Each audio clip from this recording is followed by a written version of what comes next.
ఒకటి, మీరు శివాలయంలోకి వెళ్ళినప్పుడు శివాలయంలో పానవట్టం ఎటుందో అది ఉత్తరం. శివుడి ముఖం ఎటు చూడనివ్వండి, పానవట్టం మాత్రం ఉత్తరానికే ఉంటుంది.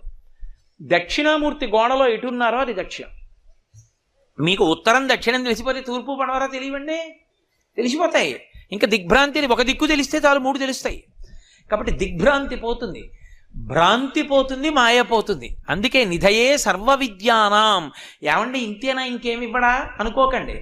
ఆయన నిధయే సర్వ విద్యానాం, సమస్త విద్యలు ఆయన యందే ఉంటాయి.